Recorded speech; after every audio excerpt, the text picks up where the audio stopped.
ఓం నమో భగవతే శ్రీ మేధాదక్షిణామూర్తయే. ఓం నమో భగవతే శ్రీ ఆదిశంకరాయ. ఓం నమో భగవతే శ్రీ రమణాయ. శ్రీ గురుభ్యో నమః. భగవాన్ ఏం చెప్తున్నారంటే, really speaking, there is no death, there is no birth. నిజం చెప్పాలి అంటే చావు లేదు, పుట్టుక లేదు. ఈ చావు కూడా ఒక తలంపే, పుట్టుక కూడా ఒక తలంపే. ఎవరైనా చనిపోతూ ఉంటే కొంత కంగారు వస్తుంది, ఎందుకంటే అది మనం నిజం అనుకుంటున్నాం కాబట్టి. భగవాన్ చెప్తున్నారు, చావు కూడా నిజము కాదు, పుట్టుక కూడా నిజము కాదు. దేహం పుట్టింది, దేహం పెరిగింది, దేహం ముసలిది అయింది, దేహం చనిపోతుంది. ఎవరన్నా ఇంట్లో కనుక చనిపోతే ఆ చనిపోయిన వాళ్ళ గురించి మీరు దుఃఖపడకండి అంటారు భగవాన్. వాళ్ళందరూ బాగానే ఉంటారు, చనిపోయిన వాళ్ళందరూ బాగానే ఉన్నారు, వాళ్ళ గురించి మీరు దుఃఖపడకండి.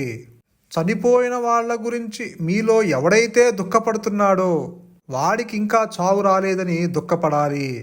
మన ఇంట్లో ఎవరన్నా చనిపోతే వాళ్ళ గురించి మనం దుఃఖపడతాం, వారి గురించి మీరు దుఃఖపడకండి, వాళ్ళు బాగానే ఉన్నారు. చనిపోయిన వాళ్ళు బాగానే ఉన్నారు అన్న సంగతి మీకు తెలియక మీరు దుఃఖపడుతున్నారు. కానీ వాళ్ళ గురించి మీకు దుఃఖం వస్తుంటే ఆ దుఃఖపడే వాళ్ళకి ఇంకా చావు రాలేదు అన్న దానికి దుఃఖపడండి. మీరు దుఃఖపడద్దు అని నేను అనటం లేదు. ఒకవేళ మీకు దుఃఖపడాలని ఉంటే ఎవడైతే మీ ఇంట్లో చనిపోయారో వాళ్ళ గురించి దుఃఖపడే బదులు వాళ్ళ గురించి ఎవడైతే మీ లోపల ఉండి ఎవడైతే దుఃఖపడుతున్నాడో వాడికి ఇంకా చావు రాలేదని మీరు దుఃఖపడండి అని మనకి చెప్తున్నారు భగవాన్. అంటే చనిపోయిన వాళ్ళ గురించి మీరు దుఃఖపడాల్సిన అవసరం లేదు. ఎవరైతే చనిపోయిన వాళ్ళ గురించి దుఃఖపడుతున్నాడో వాడు ఇంకా చావలేదని దుఃఖపడండి అంటారు. అంటే ఆ దేహాత్మబుద్ధి చావలేదని దుఃఖపడండి. ఇప్పుడు ఎవరన్నా మన ఇంట్లో చనిపోతే దుఃఖపడుతుంటున్నాం. ఎందుకు, ఎవరు దుఃఖపడుతున్నారు? ఆ మనస్సే కదా, ఆ దేహాత్మబుద్ధే కదా దుఃఖపడేది. కాబట్టి ఆ దేహాత్మబుద్ధి చనిపోలేదని దుఃఖపడండి. చనిపోయిన వాడు నేను చనిపోతున్నాను అని అనుకుంటాడు, అది కూడా ఒక తలంపే. ఈ శరీరము పుట్టినప్పుడు నేను పుట్టాను అని అనుకుంటాడు, అది కూడా ఒక తలంపే. అది మనస్సే, ఇది మనస్సే. కానీ నిజంగా నీవు ఎప్పుడు పుట్టావు అంటే శరీరం పుట్టినప్పుడు నువ్వు పుట్టలేదు. ఈ నేను అనే తలంపు పుట్టినప్పుడు నువ్వు పుట్టావు. ఇప్పుడు మనం అందరం ఏం చేస్తున్నాం? ఆ నేను అనే తలంపు పోగొట్టుకోవటం కోసము ఎలాగా అని ప్రయత్నం చేస్తున్నాం. ఎందుకంటే ఇప్పుడు ఏ స్టేట్లో మీరైతే ఉన్నారో అది నిజమైన స్థితి కాదు. అది మీకు తెలియకపోవచ్చు. మీరు ఉన్న స్థితి నిజమైన స్థితి కాదు. It is not a true state, it is not a real state. అంటే ఆ ట్రూ స్టేట్ చేరుకునే వరకు, ఆ రియల్ స్టేట్ చేరుకునే వరకు మనల్ని ఆ దుఃఖము, వేదన వెంటాడుతూనే ఉంటుంది. ప్రతి మనిషికి దుఃఖం తరుముకుంటూ వస్తుంది. తాత్కాలికంగా మీకు దుఃఖం లేనంత మాత్రాన లేదు అని అనుకోకండి. ఆ దుఃఖం వాయిదా పడుతూ ఉంటుంది. మళ్ళీ ఆ దుఃఖము ఏదో ఒక రోజు వచ్చి తీరుతుంది. కాబట్టి ఆ రియల్ స్టేట్ని చేరుకునే వరకు ఏ మనిషిని కూడా ఆ దుఃఖం విడిచిపెట్టదు. ఎవరికైనా తలనొప్పి వస్తే ఆ తలనొప్పి అలానే ఉండాలని మనం ఎవరు అనుకోము. తలనొప్పి వస్తే వచ్చింది, దానివల్ల నష్టం ఏమిటి అని ఆ తలపోటుని అలా ఉండనీయం. ఆ తలకాయ నొప్పిని అలానే అంటిపెట్టుకోరా అని అడుగుతారు భగవాన్. ఆ తలకాయ నొప్పి పోగొట్టుకోవటానికి మనము డాక్టర్ దగ్గరికి వెళ్తాము, మందులు తీసుకుంటాము. ఒకవేళ అక్కడ తగ్గకపోతే ఇంకొక డాక్టర్ దగ్గరికి వెళ్తాము, ఇంకొక సర్జన్ దగ్గరికి వెళ్తాము. అవసరమైతే ఆపరేషన్ చేయించుకుంటారు, మందులు మింగుతుంటారు, ఇంజక్షన్ చేయించుకుంటాం. ఆ తలకాయ పోటు అలా ఉంటే నష్టం ఏమిటి? ఆ తలకాయ పోటు అంటే ఆ తలనొప్పి అలానే అంటిపెట్టుకోరా అని అడుగుతున్నారు భగవాన్. ఎందుకంటే తలనొప్పి వల్ల మనకి బాధ వస్తుంది. ఎందుకని దాని గురించి మనము వేదన పడి దాని నుంచి బయటపడాలనుకుంటున్నాము అంటే ఆ తలనొప్పి రాకముందు మనము ఆ సుఖాన్ని, శాంతిని మనం అనుభవించాం కాబట్టి. అందుచేత ఈ తలనొప్పి పోతే కానీ నేను ఆ అంతకుముందు అనుభవించిన ఆ సుఖము, శాంతి నేను పొందలేను అన్న సంగతి మీకు తెలుసు కాబట్టి ఆ తలనొప్పి పోగొట్టుకోవటం కోసము మనము ఎక్కడికైనా వెళ్తాము, ఎంత దూరమైనా వెళ్తాము. అదేవిధంగా నేను అనే తలంపు లేనప్పుడు మనం ఉన్నాము. అన్లిమిటెడ్ బ్లిస్, అన్బ్రోకెన్ హ్యాపీనెస్ అక్కడ అనుభవించాము. తలనొప్పి పోతేనే కానీ మనం ఆ సుఖము అనుభవించలేమో, అలానే ఈ నేను అనే తలంపు పోతే కానీ ఈ సుఖము మనకి రాదు. కాబట్టి ఈ సాధనంతా దేని కొరకు అంటే ఆ సుఖము శాంతి అనుభవించటానికే. కాబట్టి ఈ శరీరము పుట్టినప్పుడు నువ్వు పుట్టలేదు, ఈ శరీరము చనిపోయినప్పుడు నువ్వు చనిపోవు. మరి నువ్వు నిజంగా ఎప్పుడు పుట్టావు? ఈ నేను అనే తలంపు పుట్టినప్పుడే నువ్వు పుట్టావు. దేహం వస్తే ఇంద్రియాలు వచ్చినాయి, ఇంద్రియాలు వస్తే ఈ సంసారం వచ్చింది.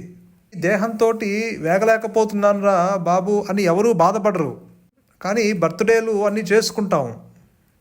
ఇక్కడ భగవాన్ ఏం చెప్తున్నారంటే ఈ బర్త్డే నిజం కాదు, డెత్ డే నిజం కాదు. ఇప్పుడు మనకి బర్త్డే తెలుస్తుంది కానీ డెత్ డే తెలియటం లేదు. కానీ డెత్ డే అది ఖాయమే. ఏ రోజు మనం శరీరము విడిచిపెడతామో మనకే తెలియదు.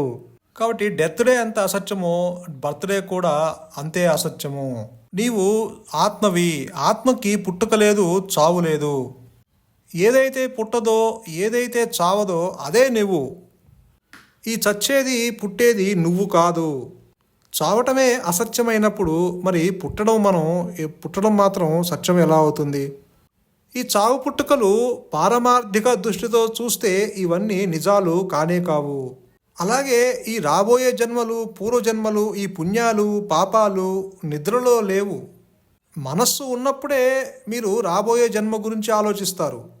మనస్సు లేనప్పుడు మీకు రాబోయే జన్మ గురించి ఆలోచించరు. అక్కడ ఏ ఆలోచనలు ఉండవు. అంటే ఈ చావు పుట్టుకలు, ఈ పాపపుణ్యాలు, ఈ పూర్వజన్మలు ఇవన్నీ నీ మనస్సులోనే ఉన్నాయి. మనస్సును దాటితే ఈ చావు లేదు, పుట్టుక లేదు. మనస్సు అనే గడపని దాటారా, ఈ అహంభావన అనే గడపను దాటారా, ఈ అహంకారంలో ఉన్న కారాన్ని విడిచిపెట్టారా, మీరు ఆ బర్త్లెస్ స్టేట్కి, డెత్లెస్ స్టేట్కి ఇక్కడే ఎదిగి వెళ్ళిపోతారు. ఎప్పుడో కాదు, ఇక్కడే, హియర్ అండ్ నౌ. అటువంటి చావులేని పుట్టుకలేని స్టేట్కి మీరు వెళ్ళిపోతారు. ఇక్కడ ఒక తప్పు జరుగుతుంది. మనకి దేహం గొడవే కానీ దేహం లోపల ఉన్నటువంటి ఆ హృదయం లోపల ఉన్నటువంటి ఆ నిజం గురించి మనకు ఏమాత్రం తెలియటం లేదు. మన హృదయంలో ఒక నిజం ఉంది, ఒక సత్య వస్తువు ఉంది. దానికి సంబంధించింది, ఆ నిజానికి సంబంధించిన నాలెడ్జ్ మనకు ఏమీ లేదు. దేహానికి సంబంధించిన నాలెడ్జ్ మాత్రం ఉంది. మన హృదయంలో ఒక నిజం ఉంది, ఆ నిజానికి చావు లేదు, పుట్టుక లేదు. దాని గురించి మనకు ఏమీ తెలియటం లేదు. మనకు తెలిసిందల్లా దేహం గురించి తెలుస్తుంది. మనం ఏదైతే అయి ఉన్నామో దాని గురించి తెలియటం లేదు. కనీసం తెలుసుకోవాలని కూడా లేదు, అటువంటి ప్రయత్నం కూడా చేయటం లేదు.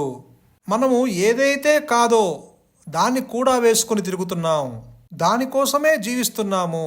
అయిన ఆత్మని కాదు అని అనుకుంటున్నాము, కానీ దేహాత్మ బుద్ధిని అవును అని అనుకుంటున్నాము, కానీ దేహాన్ని అవును అనుకుంటున్నాము. ఈ తిరకాసు బేరంలో పడ్డాము, ఈ కన్ఫ్యూజన్లో పడ్డాము. మనకు తెలిసిందల్లా దేహం గురించి మాత్రమే తెలుస్తుంది. దేనికైతే చావు లేదో ఆ వస్తువు గురించి మనకు తెలియటం లేదు. దేనికైతే చావు ఉందో దాని గురించి మాత్రం తెలుస్తూ ఉన్నది. అదే నేను అని అనుకుంటున్నాము. అందుచేత నేను పుడుతున్నాను, నేను చచ్చిపోతున్నాను, నేను చచ్చిపోతున్నాను, నేను పుడుతున్నాను అని అనుకుంటాము. కానీ చావు నిజం కాదు, పుట్టుక నిజం కాదు. అది కూడా ఒక తలంపే. నీకు గాఢ నిద్రలో చావు గొడవలేదు, పుట్టుక గొడవలేదు. నీకు దేహబుద్ధి కలిగినప్పుడే చావు గొడవ, పుట్టుక గొడవ వస్తుంది. దేహబుద్ధి లేనప్పుడు చావు గొడవ లేదు, పుట్టుక గొడవ లేదు. దేహంతో తాదాప్యము చెందినప్పుడే చావు గొడవ, పుట్టుక గొడవ వస్తుంది. దేనికైతే చావు ఉందో దాని గురించి మాత్రమే నీకు తెలుసు. దేనికైతే చావు లేదో దాని గురించి నీకు తెలియటం లేదు. నీకు తెలియకపోయినా అది నిజము. దేహం చనిపోవడానికి నీవు ఏ సాధన చేయక్కర్లేదు, ఏ పూజ చేయక్కర్లేదు. దేహము ఏదో ఒకరోజు చచ్చిపోతుంది. దాని ప్రారంధం అయిపోయిన వెంటనే అది చచ్చిపోతుంది. కానీ దేహం ఉండగానే నువ్వు ఎలా చచ్చిపోవాలో నేర్చుకో. మరి దేహం ఉండగానే నువ్వు ఎలా చచ్చిపోతావు? భగవాన్ అదే చెప్తున్నారు ఇక్కడ. ఓ అరుణాచలేశ్వర, నువ్వు చంపకుండానే చంపే మందు ఉన్న సంగతి ఈనాటికి నేను గుర్తించాను. నువ్వు దేహాన్ని చంపవు, దేహాన్ని చంపకుండా చంపేస్తావు. చంపకుండా చంపే మందువు నువ్వు. దేహము మట్టికి అంటే ఎవరి దేహం జోలికి నువ్వు రావు, ఎవరి దేహాన్ని నువ్వు చంపవు. ఆ దేహాన్ని అలానే ఉంచుతావు. ఆ దేహం ఉండగానే ఆ వ్యక్తిత్వాన్ని, ఆ మనిషిని చంపేస్తావు. దేహము చనిపోయినప్పుడు నిజమైన చావు కాదటండి. దేహము మాత్రమే నేను అనే బుద్ధి పోవటమే నిజమైన చావు. దేహము ఉండగానే దేహ బుద్ధి నశించాలి. చంపకుండా చంపే మందు నువ్వు అంటే అదే. ఓ అరుణాచలేశ్వర, నువ్వు దేహము ఉండగానే ఆ దేహబుద్ధిని నశింపచేస్తావు. కనీసం ఆ దేహబుద్ధిని ఎవడికైతే నశింపచేస్తున్నావో వాడికి కూడా తెలియకుండా, ఎవడికి కనిపించకుండా నువ్వు చేసే పని నువ్వు చేసుకుంటూ పోతున్నావు. మనము ఏదైనా ఒక చిన్న సహాయం చేస్తే, ఎవరికైనా ఒక టీ ఇస్తే మనం దేశమంతా తెలిసిపోవాలి. ఇంటికొచ్చిన వాడికి కాఫీ ఇచ్చి పలహారాలు ఇస్తే అది దేశమంతా తెలిసిపోవాలనుకుంటాము. కానీ అరుణాచలేశ్వరుడు ఎటువంటి వాడు అంటే, కనీసం ఆ దేహబుద్ధిని ఎవడికైతే నశింపచేస్తున్నావో వాడికి కూడా తెలియకుండా, ఎవడికి కనిపించకుండా నువ్వు చేసే పని నువ్వు చేసుకుంటూ పోతున్నావు. ఇలా భగవాన్ను అరుణాచలేశ్వరుని బోధిస్తుంటే అరుణాచలేశ్వరుడు ఎవరో కాదు, ఆ ఆత్మే.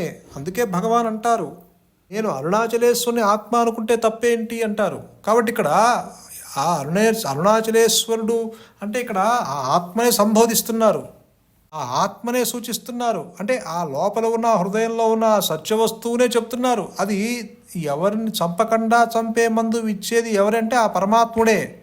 అందుకని భగవాన్ ఏం చెప్తున్నారు, నిజమైన చావు ఏంటంటే దేహము ఉండగానే దేహానికి పరిమితమైన బుద్ధి ఎవరికైతే నశించిందో అదే నిజమైన చావు. అంటే ఎవడికైతే ఆ దేహ బుద్ధి నశించిందో వాడికి చావు లేదన్న సంగతి అర్థమవుతుంది. దేహము చనిపోయినా తాను చావు లేకుండా తాను ఉంటున్నాను అన్న సంగతి వాడికి తెలుస్తుంది. ఓ అరుణాచలేశ్వర, నువ్వు ఈ పని ఎట్టా చేస్తున్నావో చెప్పమంటావా? ఇతరులకి ఎవరికి తెలియనివ్వటం లేదు, కానీ ఇతరులకి ఎవరికి తెలియకుండా నువ్వు చేస్తున్నావు అని తెలియాలని నువ్వు అనుకోవటం లేదు. అని ఇతరులకి నేను చెప్తున్నాను అని, నువ్వు ఈ పని చేస్తున్నావని నేను చెప్తున్నానని నా మీద కోపం పెట్టుకోకు అంటారు భగవాన్. నేను ఉండలేక నువ్వు చేసే పని నేను నలుగురికి చెప్తున్నాను, అందుచేత నా మీద నువ్వు కోపం పెట్టుకోకు. నీకు ఇష్టం లేదన్న పని నేను చేస్తున్న సంగతి నాకు తెలుస్తుంది. ఎందుకంటే నీకు ఈ ఎటువంటి అడ్వర్టైజ్మెంట్లు నీకు అక్కర్లేదు. నీ ద్వారా ఎవరికైతే సహకారం అందుతుందో వాడికి కూడా ఆ అరుణాచలేశ్వరుడి నుంచి సహకారం అందుతుంది అన్న సంగతి వాడికి కూడా తెలియాలని నువ్వు అనుకోవటం లేదు. అంత గుడ్డిగా చేసేస్తున్నావు. ఎందుకంటే నీవు నిజానివి.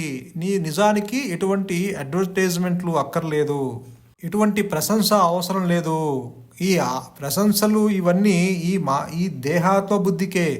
కాబట్టి భగవాన్ మళ్ళీ ఏం చెప్తున్నారంటే, ఈ నేను అనే తలంపు ఉందన్న సంగతి మనందరికీ తెలుస్తుంది. నేను అనే తలంపు లోపల నుంచి వస్తుంది అన్న సంగతి కూడా తెలుస్తుంది. కానీ ఆ నేను అనే తలంపు అది లోపల నుంచి ఎక్కడ పుట్టి వస్తుందో తెలియటం లేదు. నేననే తలంపు అందరికీ లోపల నుంచి వస్తుందని తెలుస్తుంది, కానీ ఆ నేను అనే తలంపు ఎక్కడి నుంచి పుడుతుందో నీకు తెలియటం లేదు. గాఢ నిద్రలో ఆ నేను అనే తలంపు దాని పుట్టిన చోటుకి వెళ్ళిపోతుంది.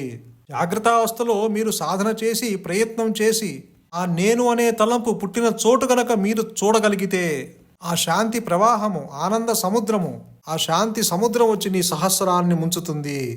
ఆ శాంతి అంత వేగంగా వస్తుంది, అంత పటిష్టంగా వస్తుంది, అంత సమగ్రంగా వస్తుంది. కాబట్టి మన మనస్సు ఎంత నిజమో బయట ఉన్న దేవుళ్ళు కూడా అంతే నిజము. నిజమైన దేవుడు నీ హృదయంలోనే ఉన్నాడు. నిజమైన దేవుడు ఎక్కడ ఉన్నాడో భగవాన్ మనకి అడ్రస్ చెప్పేశారు. మీకు అక్కడికి వెళ్ళగలిగిన ఓపిక ఉంటే మీరు వెళ్ళండి. మీకు ప్రయాణం చేసే ఓపిక ఉంటే ఆ అడ్రస్ ఉన్న చోటుకి ప్రయాణం చేసి వెళ్ళండి. నిజమైన దేవుడు ఎక్కడ ఉన్నాడో భగవాన్ చెప్పేశాడు. అంటే నేను అనే తలంపు కొంచెము కూడా ఎక్కడైతే లేదో అక్కడే దేవుడు ఉన్నాడు. దేవుడు ఎక్కడో వైకుంఠంలోనో కైలాసంలోనో ఉన్నాడు అని అనుకుంటున్నావు. ఆ వైకుంఠంలో ఉన్న, ఆ కైలాసంలో ఉన్న దేవుడు నీ హృదయంలో కూడా ఉన్నాడు. అంటే ఆ నేను అనే తలంపు కొంచెము కూడా ఎక్కడైతే లేదో అక్కడే భగవంతుని యొక్క నివాసము. మరి వాడు ఎలా ఉన్నాడు? నీ స్వరూపంగా ఉన్నాడు. నిజమైన దేవుడు ఎక్కడ ఉన్నాడో కరెక్ట్గా అడ్రస్ ఇచ్చారు భగవాన్.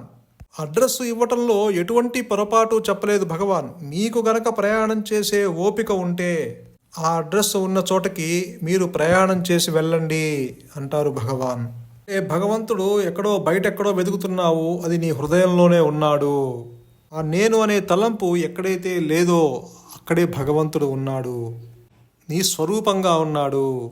అంటే అటువంటి భగవంతుడు సుఖస్వరూపుడు, శాంతి స్వరూపుడు, సంతోషం. మౌనమే శరణ్యం, మౌనమే నీ సహజత్వం. ధన్యోస్మి.